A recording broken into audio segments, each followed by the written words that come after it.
हम लोग सेल का समूहन पढ़ लिए। अब आज विद्युत परिपथ से संबंधित किरचॉफ के दो नियम हैं, उसकी चर्चा हम लोग करेंगे। अब हिंदी में कहीं पर किरचॉफ लिखा रहता है, कहीं किरचॉफ लिखा रहता है। तो इस किरचॉफ के दोनों नियम का उपयोग करके जटिल से जटिल विद्युतीय परिपथ को हम लोग हल कर सकते हैं। तो पहले हम लोग आज देखेंगे इस किरचॉफ के नियम, किरचॉफ के नियम, KIRCHHOFF, किरचॉफ्स लॉ। इसको याद रखिएगा, क्योंकि हिंदी में कहीं पर किरचॉफ लिखा हुआ है, कहीं पर किरचॉफ लिखा हुआ है, तो उससे नहीं घबराना है। किरचॉफ के दो नियम हैं, प्रथम नियम और द्वितीय नियम फिक्स है। प्रथम नियम को संधि नियम भी कहा जाता है, द्वितीय नियम को लूप नियम भी कहा जाता है। तो पहले हम लोग देखेंगे प्रथम नियम, फर्स्ट लॉ, और इसको क्या कहते हैं? संधि नियम, जंक्शन रूल। इस नियम का कहना है कि विद्युतीय परिपथ में किसी भी बिंदु पर मिलने वाली सभी विद्युत धाराओं का बीजगणितीय योग शून्य होता है। अर्थात विद्युतीय परिपथ में किसी भी बिंदु पर आवेश एकत्रित नहीं होता है। कहे कि आवेश से विद्युत धारा का क्या संबंध है, तो आप पढ़ चुके हैं। चालक के किसी काट से प्रति सेकंड प्रवाहित आवेश को ही विद्युत धारा कहते हैं। तो विद्युत धारा तो कोई दूसरा चीज है नहीं, क्या है? आवेशों का प्रवाह है। तो जब किसी बिंदु पर विद्युत धाराओं का बीजगणितीय योग शून्य है, इसका मतलब क्या है कि उस बिंदु पर जितनी विद्युत धारा पहुंचेगी वही वहां से चली जाएगी। अर्थात जितना आवेश वहां पर पहुंचेगा उतना आवेश वहां से चला जाएगा। तो आवेश एकत्रित नहीं हुआ। तो विद्युत परिपथ में किसी भी बिंदु पर आवेश एकत्रित नहीं होता है। इसका मतलब है कि किसी बिंदु पर जो आवेश पहले होगा वही आवेश बाद में भी होगा। तो इस प्रकार से इस प्रथम नियम में आवेश संरक्षण सिद्धांत का पालन होता है। कभी कभी ऑब्जेक्टिव में पूछता है कि किरचॉफ के प्रथम नियम में निम्नलिखित में कौन सी भौतिक राशि संरक्षित होती है, तो आपका जवाब होगा आवेश। तो देखिए इसको लिखते हैं। प्रथम नियम क्या है? तो विद्युत परिपथ में किसी बिंदु पर मिलने वाली सभी विद्युत धाराओं का बीज गणितीय योग शून्य होता है। अर्थात परिपथ में किसी भी बिंदु पर आवेश एकत्रित नहीं होता है। इसमें ध्यान दीजिएगा, बीजगणितीय योग। तो किसी बिंदु पर धारा कहीं से आएगी और उस बिंदु से कहीं जाएगी। तो अगर किसी बिंदु पर आने वाली विद्युत धारा को धनात्मक लेते हैं तो वहां से जाने वाली विद्युत धारा को क्या ले जाएगा? ऋणात्मक। इसको हम लोग लिखते हैं गणितीय रूप में, अर्थात सिग्मा आई बराबर 0। सिग्मा का मतलब ये बीज गणितीय जोड़ का चिन्ह है, आई यहाँ पर विद्युत धारा का। तो सिग्मा आई मतलब हो गया पूरा कथन का सार कि विद्युत धाराओं का बीज गणितीय जो क्या होता है? शून्य होता है। अब देखो, इस नियम में आवेश संरक्षण सिद्धांत का पालन होता है। याद रखिएगा ऑब्जेक्टिव में, इस नियम में आवेश संरक्षण सिद्धांत का पालन होता है। अब इसको हम लोग गणितीय रूप में किस प्रकार व्याख्या करेंगे?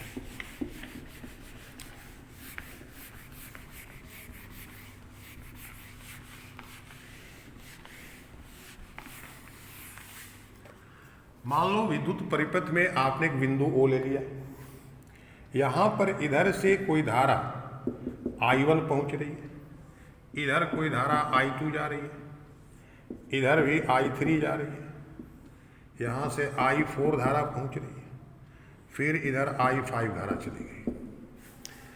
तब बिंदु O पर धारा I1 और I4 पहुंच रही है और यहां से I2, I3 और I5 बाहर जा रही है। तो बिंदु O पर पहुंचने वाली धारा को यदि धनात्मक लेते हैं तो यहां से दूर जाने वाली धारा को ऋणात्मक लिया जाएगा। तो इस प्रथम नियम के अनुसार आप क्या लिख सकते हैं? तो I1 plus I4 minus I2 minus I3 minus I5 equal to 0। और इसको लिख सकते हैं I2 plus I3 plus I5। मतलब इस बिंदु O पर पहुंचने वाली धाराओं का जोड़ यहां से जाने वाली धाराओं के जोड़ के क्या हो गया? बराबर हो गया। तो इस प्रकार से परिपथ में किसी भी बिंदु पर मिलने वाली सभी विद्युत धाराओं का बीजगणितीय योग शून्य होता है। ये प्रथम नियम है। परिपथ में जहां आवश्यकता होगी इसका उपयोग हम लोग करेंगे। अब द्वितीय नियम,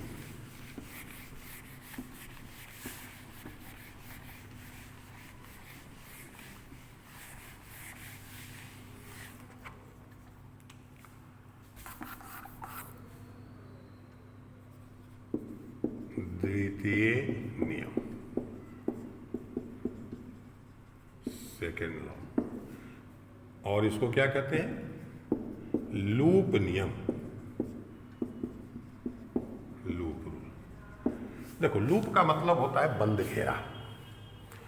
तब विद्युतीय परिपथ में किसी भी बंद घेरा, उसको बंद पास भी कहते हैं घेरा को, बंद घेरा में उपस्थित सभी विद्युतीय घटक के सिरों के बीच के विभवांतर का बीजगणितीय योग शून्य होता है। तो यहाँ पर हम लोग जो परिपथ लेंगे तो शेल और प्रतिरोधक होंगे। तब प्रतिरोधक के सिरों के बीच का विभवांतर ओम के नियम से V बराबर सूत्र क्या है? IR, यानी प्रतिरोधक का प्रतिरोध और उससे जाने वाली विद्युत धारा का गुणनफल प्रतिरोधक के सिरों के बीच विभवांतर होगा। अब रही बात शेल का, तो शेल का जो वैद्युत वाहक बल है वह उसके सिरा विभवांतर के बराबर होता है यदि उसका आंतरिक प्रतिरोध नगण्य है, और यदि आंतरिक प्रतिरोध है तो उसका सिरा विभवांतर और आंतरिक प्रतिरोध दोनों का जो जोड़ है वह उसके वैद्युत वाहक बल के क्या होता है? बराबर। तो शेल के लिए वैद्युत वाहक बल, प्रतिरोधक के लिए उसके सिरों के बीच का विभवांतर। तो ये नियम क्या है?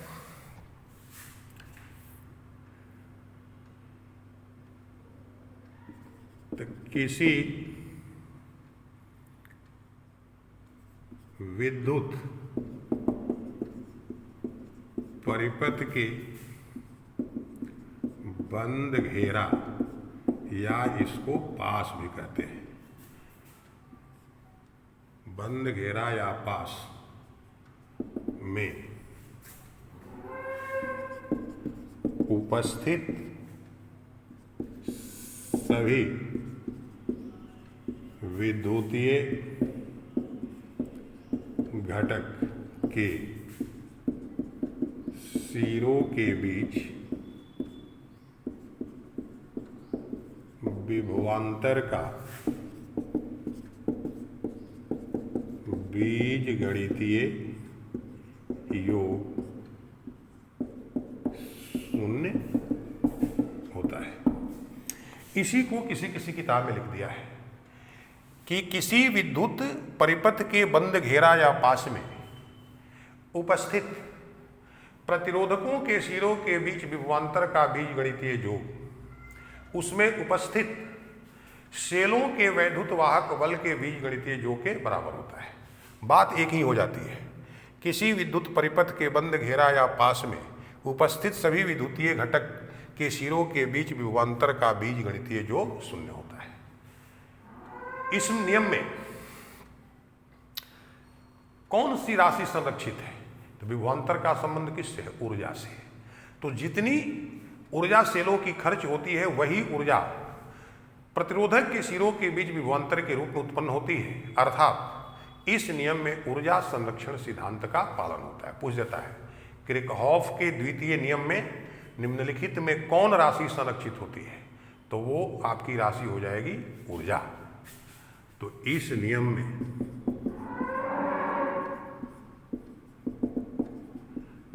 ऊर्जा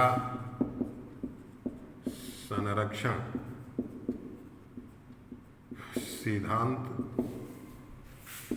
का पालन होता है। इसको याद रखिए। अब इसको हम लोग समझेंगे कि कैसे इस नियम का किसी बंद घेरा के लिए उपयोग किया जाता है। इसको ध्यान से समझना है।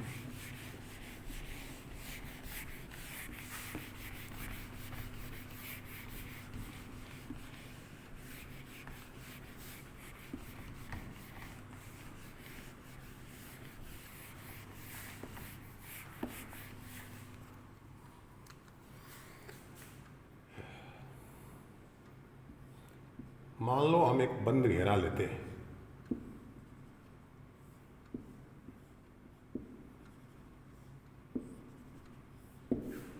ए, बी, सी और डी। ये R1, R2, R3, R4।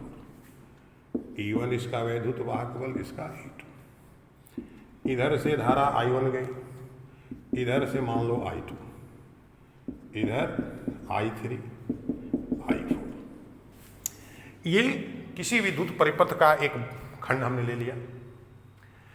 तो देखो यहां पर प्रतिरोधक के सिरों के बीच का विभवांतर लेना है और सेल का वैद्युत वाहक बल लेना है। अब बीजगणितीय योग के लिए इन दोनों में कब किसका चिन्ह धनात्मक होगा और कब ऋणात्मक होगा, तो ध्यान दीजिएगा। जब भी कोई बंद घेरा लीजिएगा तो उसका एक क्रम होगा।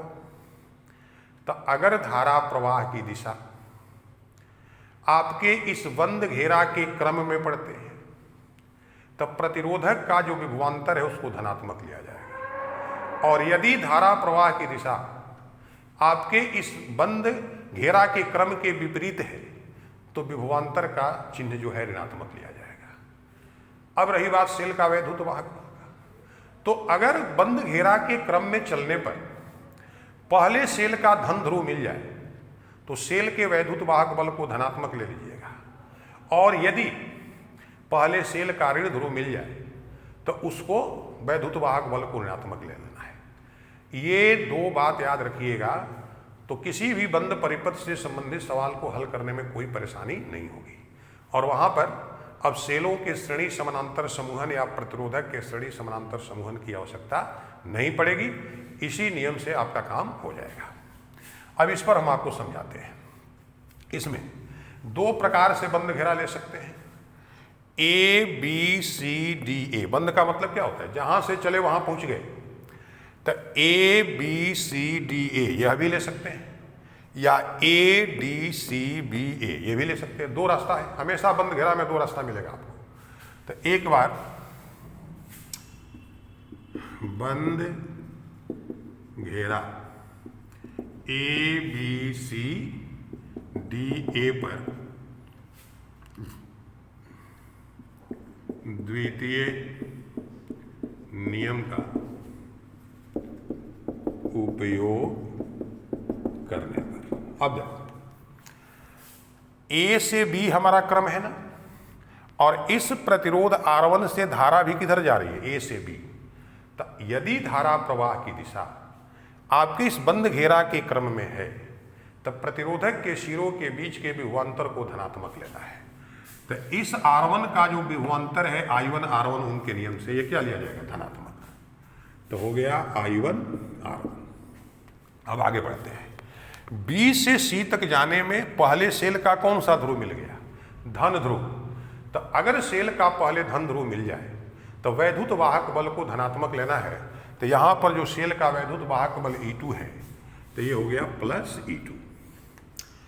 अब इसके बाद प्रतिरोधक R2 है, इसके विभवांतर के लिए तो अब देखो धारा इससे I2 जा रही है, लेकिन धारा प्रवाह की दिशा C से B है, जबकि हमारा क्रम B से क्या है? C है। तो अगर धारा प्रवाह की दिशा आपके इस बंद परिपथ के क्रम के विपरीत हो तो प्रतिरोधक के विभवांतर को ऋणात्मक लेना है। तो यहां पर R2 का जो विभवांतर है I2R2 ये ऋणात्मक हो गया। अब आते हैं C से D, तो इसमें धारा भी C से D जा रही है, तो प्रतिरोध R3 का विभवांतर क्या होगा? धनात्मक, तो प्लस I3R3। अब हम चले D से कहां पर? A की ओर, लेकिन धारा जा रही है A से D की ओर, तो इस R4 प्रतिरोध का जो विभवांतर है वो क्या होगा? ऋणात्मक, तो माइनस I4R4। अब D से A तक जाने में इस सेल का पहले कौन सा ध्रुव मिल गया? ऋण ध्रुव। तो इसका वैद्युत वाहक बल क्या हो जाएगा? ऋणात्मक। तो ये हो गया माइनस E1 बराबर 0। इसी को आप लिख सकते हैं I1R1 minus plus I3R3 minus I4R4 बराबर E1 माइनस E2। इसको इधर ले गए तो इस रूप में भी किताब में लिखा हुआ मिलेगा। इसी चीज को अगर बंद परिपथ आप इधर से ले लेते हैं फिर भी कोई अंतर नहीं पड़ेगा।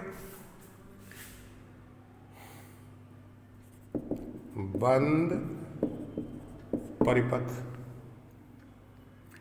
A D C B A पर, इसको लूप नियम भी कहते हैं ना, लूप नियम का उपयोग करने पर। अब आप खुद बता सकते हैं। अब क्रम हो गया A से D, पहले सेल का कौन सा ध्रुव मिला? धन ध्रुव मिला। तो इस सेल का वैद्युत वाहक बल क्या हो गया? धनात्मक, तो हो गया E1। इसके बाद अब प्रतिरोधक R4 है, धारा इससे I4 जा रही है किस क्रम में? तो A से D की ओर, हमारा क्रम भी A से D की ओर है, तो ये विभवांतर क्या होगा? धनात्मक, तो प्लस I4R4। अब हम चले D से C, लेकिन यहां पर धारा C से किधर जा रही है? D, तो माइनस I3R3। अब हम लोग चले C से B, धारा भी C से B जा रही है, तो ये क्या हो गया? Plus I2R2। अब इस सेल का पहले कौन सा ध्रुव मिल गया? ऋण ध्रुव मिल गया, तो माइनस E2। फिर B से A, धारा A से B, तो माइनस I1R1 बराबर 0। देखो इसमें और इसमें कोई अंतर नहीं है। अगर इसमें से हम लोग माइनस कॉमन ले लें और इधर भेज दें, खत्म हो जाएगा, तो बात फिर वही हो जाएगी, minus E1 minus I4R4 plus I3R3 minus I2R2 plus E2 plus I1R1 बराबर 0। तो आप जब भी किसी भी बंद परिपथ पर आप इस किरचॉफ के नियम का उपयोग करेंगे तो बंद परिपथ दो प्रकार से ले सकते हैं, दोनों में कोई अंतर नहीं होता है। तो हम जैसा हमको लगा आप समझ गए होंगे। हम इसको एक दो सवाल पर आपको समझाते हैं।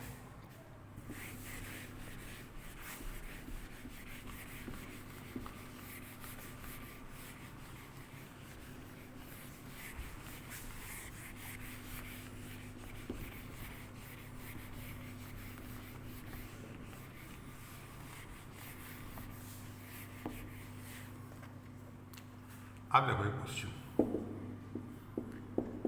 निम्न परिपथ में उपस्थित संधारित्र में संचित स्थिति ऊर्जा की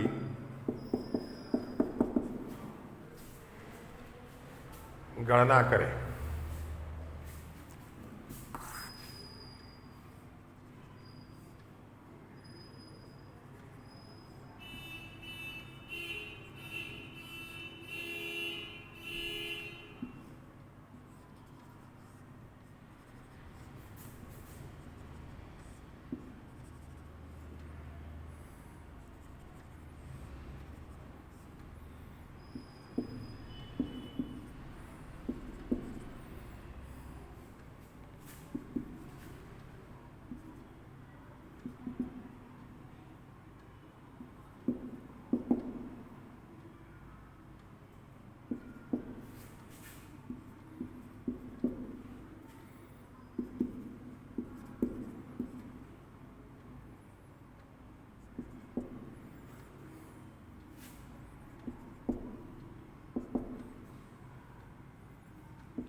मान लो यही परिपथ है। तो अब इस परिपथ में आपको इस संधारित्र में संचित ऊर्जा निकालनी है।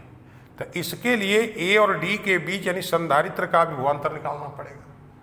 तो अब देखिए, 1 एम्पियर की धारा ए पर पहुंची इधर से 2 एम्पियर, टोटल धारा कितनी होगी 3 एम्पियर। तो प्रथम नियम के अनुसार इधर से 3 एम्पियर धारा जाएगी, यहां पहुंच गई। फिर यहां पर 1 एम्पियर की धारा डी पर, यहां भी 1, टोटल 2 एम्पियर की धारा इधर से चली गई। ये दोनों धाराएं यहां पहुंचेगी, यहां से आगे निकल जाएगी 5 एम्पियर बनकर। तो अब हम लोग VA माइनस VD यानी ए और डी के बीच का विभवांतर, तो ए से बी और बी से सी आपके क्रम में है। तो टोटल प्रतिरोध 4 और 2 क्या हो गया 6, धारा कितनी जा रही है 3 एम्पियर, तो ये धनात्मक 6 गुना 3। अब क्रम आपका सी से डी है, लेकिन धारा डी से सी जा रही है, कितना एम्पियर जा रही है 2 एम्पियर, प्रतिरोध कितना है 3। तो इसका विभवांतर ऋणात्मक माइनस 3 गुना 2, तो 18 माइनस 6 यानी 12 वोल्ट। तो ए और डी के बीच का विभवांतर 12 वोल्ट हो गया। तब संचित ऊर्जा U बराबर, आप सूत्र जानते हैं, हाफ CV², सी का मान दिया हुआ है 4, V², 12 गुना 12, ये 2 हो गया, 2 गुना 144, 88 जूल। तो इस प्रकार से इसमें ये जो आपका संधि नियम और दूसरा नियम दोनों का उपयोग हो गया। इसके अतिरिक्त और 1-2 सवाल हम आपको नेक्स्ट वीडियो में बताएंगे इस पर, तब उसके बाद हम लोग आगे बढ़ेंगे। Thank you.